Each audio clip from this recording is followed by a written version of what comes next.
الحمد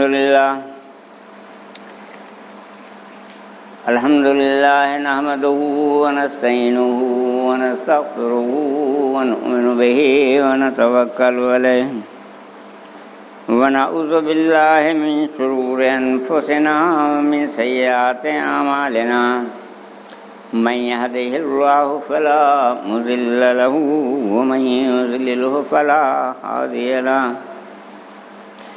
وأشهد أن لا إله إلا الله وحده لا شريك له وأشهد أن محمدا عبده ورسوله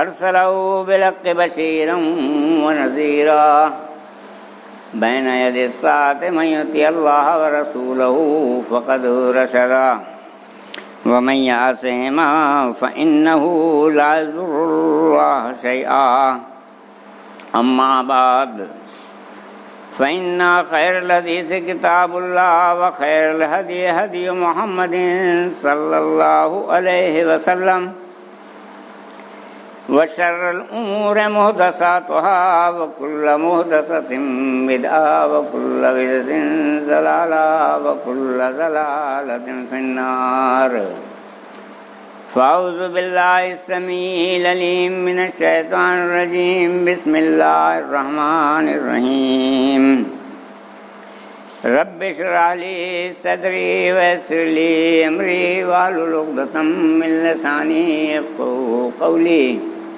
أو كما قال الله تبارك وتعالى في القرآن المجيد إنما جزاء الذين يحاربون الله ورسوله ويسعون في الأرض فسادا أن يقتلوا أو يصلبوا أو تقطع أيديهم وأرجلهم من خلاف أو ينفوا من الأرض ذلك لهم خزي في الدنيا ولهم في الآخرة عذاب عظيم إلا الذين تابوا من قبل أن تقدروا عليهم فاعلموا أن الله غفور رحيم وفي القرآن المجيد والسارق والسارقة فاقطعوا أيديهما جزاء بما كسبا نكالا من الله والله عزيز حكيم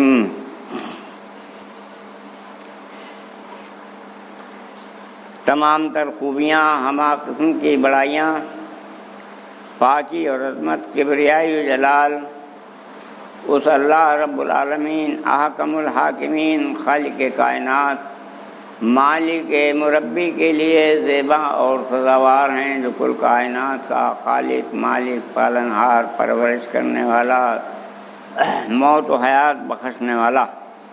ان مختصر سے حمد کے کلمات کے بعد ہزارہ انگنت و لاتعداد بے شمار درود و سلام ہوں ہمارے آخری نبی سید المرسلین احمد مجتبیٰ محمد مصطفیٰ صلی اللہ علیہ وآلہ وسلم پر اور ان کے آل اور اصحاب پر جو ہماری رہنمائی کے لیے مبعوث کیے گئے۔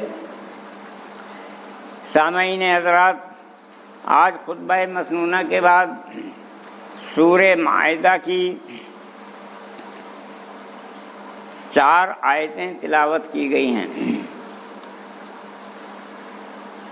اور اسی کے ضمن میں انشاءاللہ آج گفتگو ہوگی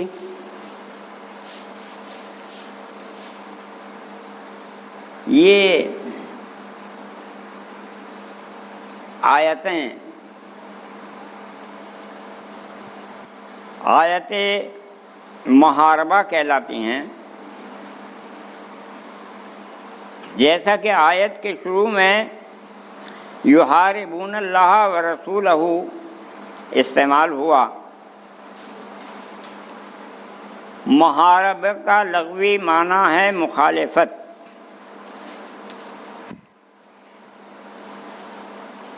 اسی لیے آج ہم نے اپنے خطبے کا جو عنوان مقرر کیا ہے وہ اسی آیت کے ضمن میں اسلام میں اللہ و رسول کی مخالفت کا انجام، یہ آج کا ہمارا موضوع ہے۔ تو اس کے لغوی معنی مخالفت ہے، اور اصطلاح شرع میں اس کا اطلاق کفر، ڈاکہ زنی، لوٹ مار اور دہشت گردی میں ہوتا ہے۔ آج ہمارے معاشرے میں بگاڑ کی بہت سی بیماریوں میں ایک بیماری چوری اور ڈکیتی کو اور زنا کاری کو بہت ہوا مل رہی ہے، جس کی اسلام میں کوئی گنجائش نہیں، بلکہ جرم عظیم ہے جس کی سزا بھی عظیم ہے۔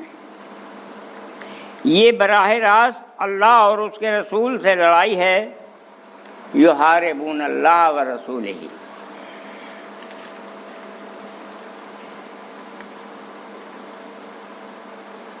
تو ان کی سزا جو اللہ سے اور اس کے رسول سے مخالفت کریں، لڑیں اور زمین میں فساد کرتے پھریں، یہی ہے کہ وہ قتل کر دیے جائیں، وَيُصَلَّبُوا سولی پر چڑھا دیے جائیں۔ تو قطع ایدیہم، یا مخالف جانب سے ان کے ہاتھ، وَأَرْجُلَهُمْ اور پاؤں کاٹ دیے جائیں، اور يُنْفَوْا مِنَ الْأَرْضِ، یا انہیں جلا وطن کر دیا جائے۔ ذَلِكَ لَهُمْ خِزْيٌ فِي الدُّنْيَا، یہ تو ہوئی ان کی دنیاوی ذلت اور خواری۔ معلوم ہوا ابھی بات مکمل نہیں ہوئی، ختم نہیں ہوئی۔ وَلَهُمْ فِي الْآخِرَةِ عَذَابٌ عَظِيمٌ، اور آخرت میں ان کے لیے بہت بڑا عذاب ہے۔ تو ایسے لوگوں کے لیے دنیا میں بھی رسوائی ہے اور آخرت میں بھی بڑا عذاب ہے۔ إِلَّا الَّذِينَ تَابُوا، ہاں جو لوگ سزا سے پہلے، خلیفہ وقت کی گرفتاری سے پہلے توبہ کر لیں، فَاعْلَمُوا أَنَّ اللَّهَ غَفُورٌ رَحِيمٌ، تو یقین مانو کہ اللہ بہت بڑی بخشش اور رحم و کرم والا ہے۔ اگر کسی انسان سے کوئی جرم ہو جائے اور وہ اس جرم کرنے پر نادم ہو اور پھر فیصلہ کر لے آئندہ میں ایسی غلطی نہیں کروں گا، اللہ سے گڑ گڑا کر توبہ کرنے لگے، تو اللہ تعالیٰ معاف کر دیتا ہے، کیونکہ وہ غفور رحیم ہے۔ ان دونوں آیتوں کے بارے میں جو واقعہ آتا ہے، یعنی ان کا جو شان نزول ہے، وہ یہ ہے، عقل اور ارینا کہ قبیلے کے لوگ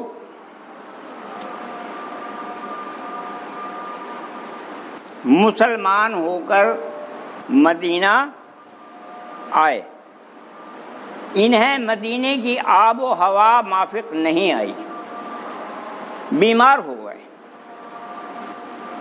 اس وقت میں اللہ کے نبی محمد الرسول اللہ صلی اللہ علیہ وآلہ وسلم نے ان سے کہا کہ تم مدینے سے باہر، جہاں ہم لوگوں کے اونٹ بندھے ہوئے ہیں، وہاں ان کے نگراں بھی موجود ہیں، وہاں چلے جاؤ اور اونٹوں کا دودھ اور پیشاب پیو، تمہیں شفا ہو جائے گی۔ اونٹ کے پیشاب پینے کا یہ مقصد بالکل نہیں ہے کہ وہ پیشاب پاک ہو گیا، ہرگز ایسا نہیں ہے، بلکہ بطور دوا ان کو اللہ کے نبی صلی اللہ علیہ وسلم نے استعمال کرنے کے لیے کہا۔ چنانچہ یہ لوگ وہاں چلے گئے، جانے کے بعد انہوں نے اونٹ کا دودھ اور پیشاب استعمال کیا، چند ہی دنوں میں وہ صحت یاب ہو گئے۔ سوال یہ ہے کہ یہاں پیشاب کا ذکر آیا ہے تو میں آپ کو بتاتا چلوں، انسان جو بھی کھانا کھاتا ہے چاہے اس میں گوشت ہی کیوں نہ ہو، کسی کھانے کے بعد اگر وہ باوضو ہے تو اس کا وضو نہیں ٹوٹتا ہے، لیکن اگر اس نے اونٹ کا گوشت کھا لیا تو وضو ٹوٹ جاتا ہے۔ اب جہاں اونٹ کے گوشت سے وضو ٹوٹ جاتا ہو تو پیشاب جیسی چیز وہ پاک کیسے ہو جائے گی؟ ظاہر سی بات ہے کہ ناپاک چیز تو ناپاک رہے گی۔ وہ بطور دوا اس وقت غذا اللہ کے نبی نے ان سے کہا تھا کہ تم اس کو استعمال کرو تو تم صحت یاب ہو جاؤ گے۔ بہرحال یہ لوگ صحت یاب ہو گئے۔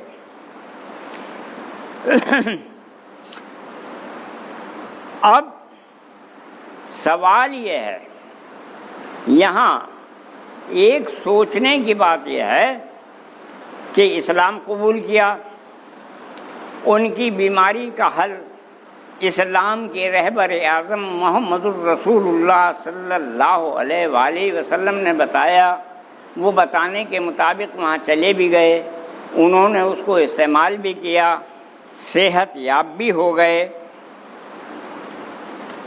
لیکن صحت یاب ہونے کے بعد انہوں نے کیا کیا؟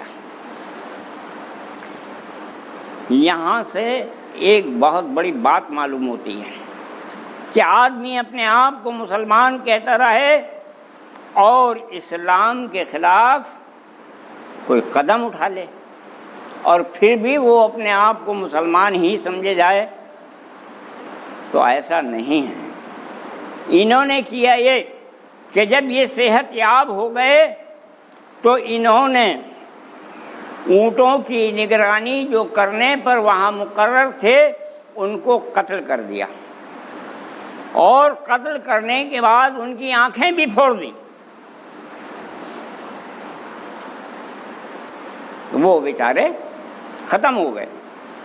اللہ کے نبی محمد الرسول اللہ صلی اللہ علیہ وآلہ وسلم کو جب اس بات کا علم ہوا تو اللہ کے نبی محمد الرسول اللہ صلی اللہ علیہ وسلم نے اپنے چند قاصد روانہ کیے کہ جاؤ اور ان کو دیکھو۔ چنانچہ چند لوگ گئے اور جانے کے بعد جو اونٹ چرا کر کے لے گئے تھے، ہانک کر کے لے گئے تھے، یعنی یہ ڈکیتی ہے، قتل بھی کیا، آنکھیں بھی پھوڑی اور اونٹوں کو بھی اپنے ساتھ لے گئے۔ یہ تھی ڈکیتی، جس کی سزا اللہ تبارک و تعالیٰ نے یہ رکھی کہ ان کے ہاتھ بھی اور ان کے پیر بھی کاٹ دیے جائیں۔ آنکھیں اس لیے پھوڑی گئیں کیونکہ انہوں نے بھی ان محافظین جو اونٹوں کے محافظ تھے ان کی آنکھیں پھوڑ دی تھیں۔ تو یہ لوگ گئے، ان کو پکڑ لیا، اللہ کے نبی محمد الرسول اللہ صلی اللہ علیہ وسلم کے پاس میں اونٹوں کے ان کو لے آئے۔ اللہ کے نبی محمد الرسول اللہ صلی اللہ علیہ وآلہ وسلم نے حکم دیا کہ ان کے ہاتھ بھی کاٹ دو، ان کے پیر بھی کاٹ دو، اور کاٹنے والے تکووں سے ان کی آنکھیں بھی پھوڑ دو۔ چنانچہ ان ڈاکوؤں کو کے ہاتھ بھی کاٹے اور پیر بھی کاٹے۔ اگر انسان کو بچانا مقصود ہوتا ہے تو ہاتھ کاٹا جائے یا پیر کاٹا جائے تو اس کو تیل سے داغ دیا جاتا ہے، گرم تیل سے، تو وہ زخم آگے نہیں بڑھتا ہے اور وہیں کے وہیں وہ زخم سوکھ جاتا ہے۔ تو اللہ کے نبی نے ایسا نہیں کیا، بلکہ ان کو قتل کر، ان کے ہاتھ کاٹ کر، پیر کاٹ کر، ان کی آنکھیں پھوڑ کر دھوپ میں پڑا رہنے دیا اور وہ لوگ وہیں مر گئے، ختم ہو گئے۔ تو آپ نے ان کے ہاتھ اور پیر کاٹ دیے اور آنکھیں بھی پھوڑ دیں۔ تو یہ ہے ڈکیتی کی سزا، ہاتھوں کو کاٹ دینا، پیروں کو کاٹ دینا، ان کی آنکھوں کو پھوڑ دینا، ان کو دھوپ میں ایسے ہی پڑے رہنے دینا اور ان کی موت واقع ہو جائے۔ اب یہاں ایک دوسرا سوال یہ ہوتا ہے کہ یہ تو ڈکیتی تھی، کوئی انسان چوری کو ڈکیتی سے ہلکا جان کر چوری کرنے لگے، اس کی سزا بھی کم نہیں۔ اسلام نے چوری کا کوئی اسلام میں چوری کا کوئی مقام نہیں، چنانچہ اس سورہ کی آیت نمبر 38 اور 39 میں بیان کیا گیا، وَالسَّارِقُ وَالسَّارِقَةُ فَاقْطَعُوا أَيْدِيَهُمَا، چوری کرنے والے مرد اور عورت کے ہاتھ کاٹ دیا کرو۔ مسئلہ بڑا گمبھیر ہے، یہاں فقہا میں اختلاف ہو گیا ہے کہ چوری کتنی کو مانا جائے جس پر اس کے ہاتھ کاٹے جائیں۔ چوری چھوٹی بھی ہوتی ہے، گھر میں پڑی ہوئی چیز بھی انسان اٹھا لیتا ہے، کوئی کھانے پینے کی چیز اٹھا لیتا ہے، کھا پی لیتا ہے، تو کیا ایسے موقع پہ اس کے ہاتھ کاٹے جائیں گے؟ ظاہر سی بات ہے کہ ہر انسان یہ کہے گا کہ نہیں، کیونکہ ایسی چھوٹی موٹی خطائیں تو انسان معاف کر دیتا ہے۔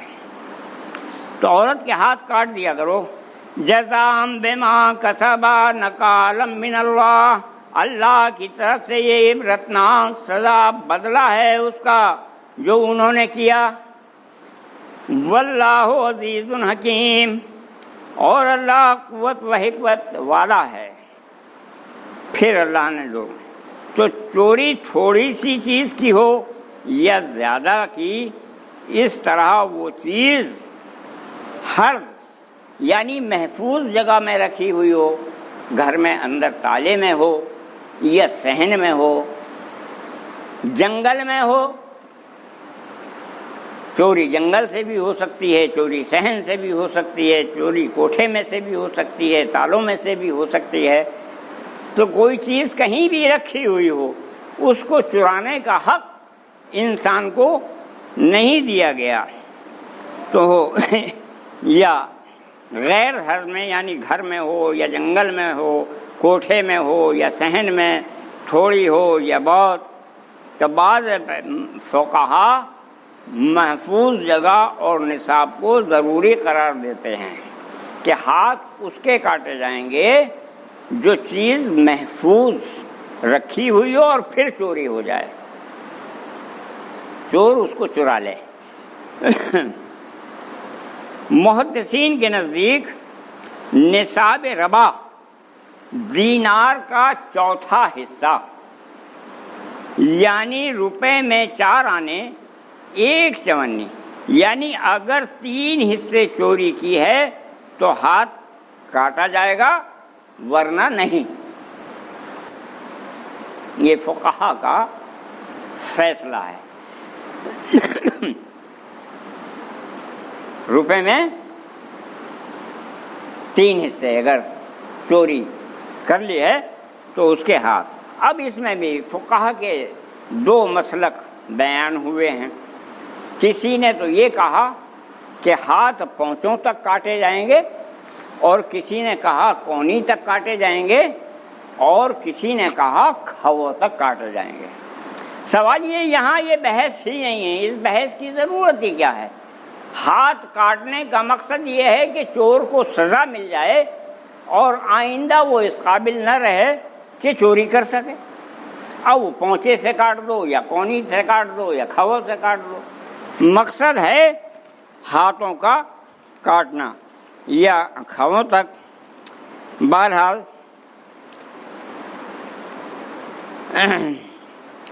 یہاں مقصد ہاتھ کا کاٹنا جو ہاتھوں سے بیکار ہو جائے۔ اس سے کوئی فرق نہیں پڑتا کہ کہاں سے کٹے کہاں سے نہیں کٹے، تو چوری کی سزا ہاتھ کا کاٹنا ہے تاکہ لوگ عبرت حاصل کریں اور چوری سے باز آ جائیں۔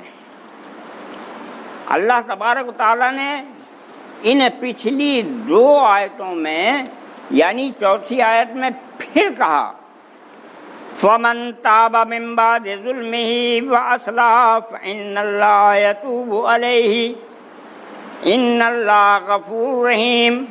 جو شخص اپنے گناہ کے بعد توبہ کر لے اور اصلاح کر لے تو اللہ رحمت کے ساتھ اس کی طرف لوٹتا ہے، یقیناً اللہ معاف فرمانے والا مہربانی کرنے والا ہے۔ تو ڈکیتی کی سزا ہاتھ پیروں کا کاٹنا اور آنکھیں بھی پھوڑ دینا یا جلا وطن کرنا، اور چوری کی سزا ہاتھ کاٹ دینا ہے، لیکن یہ سزا یہ بھی یاد رہے اسلامی حکومت میں ہوگی۔ آج بھی اس چوری کی سزا سعودی عرب میں یہی ہے، اسی لیے وہاں اللہ کوئی کیس ہو جائے اور سننے میں جو آتا ہے وہ یہاں تک آتا ہے کہ اگر کسی نے وہاں چوری کی ہمت کی ہے یا زنا کیا ہے تو وہ بھی اکثر لوگ ہندوستان یا پاکستان کے ملتے ہیں، سعودی والے نہیں ملتے۔ وہ لوگ کیونکہ سزا ایسی ہے، سخت سزا ہے، اس لیے وہ اس سے بچے ہوئے ہیں، اور وہاں یہ سزا آج بھی دی جاتی ہے۔ غیر اسلامی حکومت میں جو اس کا قانون ہے اسی قانون کے تحت اس کو سزا دی جائے گی۔ وَلَا تَقْرَبْ۔ اب تیسری ایک چیز اور ہے، روزانہ سننے میں آ رہا ہے، گاؤں کا ماحول بگڑا ہوا ہے، وہ ہے زنا، بلاತ್ಕಾರ۔ وَلَا تَقْرَبُوا الزِّنَا إِنَّهُ كَانَ فَاحِشًا وَسَاءَ سَبِيلًا۔ بنی اسرائیل کی یہ آیت ہے، خبردار زنا بلاತ್ಕಾರ کے قریب بھی نہ پھٹکنا، کیونکہ وہ بڑی بے حیائی اور بہت ہی برا راستہ ہے۔ پہلے اللہ نے منع کیا کہ دیکھو یہ بہت بری چیز ہے، اس کے قریب مت جانا۔ اس کے بعد بھی اگر آدمی باز نہیں آتا ہے، اسلام میں زنا بلاತ್ಕಾರ کا بہت بڑا جرم ہے۔ اتنا بڑا جرم، کتنا بڑا، یہ سورہ نور میں اس کو بیان کیا گیا ہے، الزانیۃ والزانی فجلدوا کل واحد منہما جلدۃ۔ زناکار، بلاತ್ಕಾರ والی عورت ہو یا مرد، ہر ان 2 کو 100 کوڑے لگاؤ۔ چوری کی سزا آپ نے سنی، اب بلاತ್ಕಾರ کی یہ سزا ہے، اس میں عورت اور مرد کوئی بھی ہو تو اس کو 100 کوڑے لگائے جائیں گے۔ وَلَا تَأْخُذْكُمْ بِهِمَا رَأْفَةٌ فِي دِينِ اللَّهِ إِن كُنتُمْ تُؤْمِنُونَ بِاللَّهِ وَالْيَوْمِ الْآخِرِ۔ ان پر اللہ کی شریعت کی حد جاری کرتے ہوئے اللہ تعالیٰ نے کہا کہ ان پر شریعت کی حد جاری کرتے ہوئے، کوڑے لگاتے ہوئے تمہیں ہرگز ترس نہ آنا چاہیے، اگر تمہیں اللہ پر یوم آخرت قیامت کے دن پر یقین ہو۔ آج ہم چوری پر بھی، آج ہم زنا پر بھی اپنے بچوں کی حفاظت کے لیے کھڑے ہو جاتے ہیں اور ان کی طرفداری کرنے لگتے ہیں، جبکہ ہمیں ایسا نہیں کرنا چاہیے۔ وَلْيَشْهَدْ عَذَابَهُمَا طَائِفَةٌ مِّنَ الْمُؤْمِنِينَ۔ ان کی سزا کے وقت بطور عبرت جو لوگ اس برائی پر ایمان رکھتے ہیں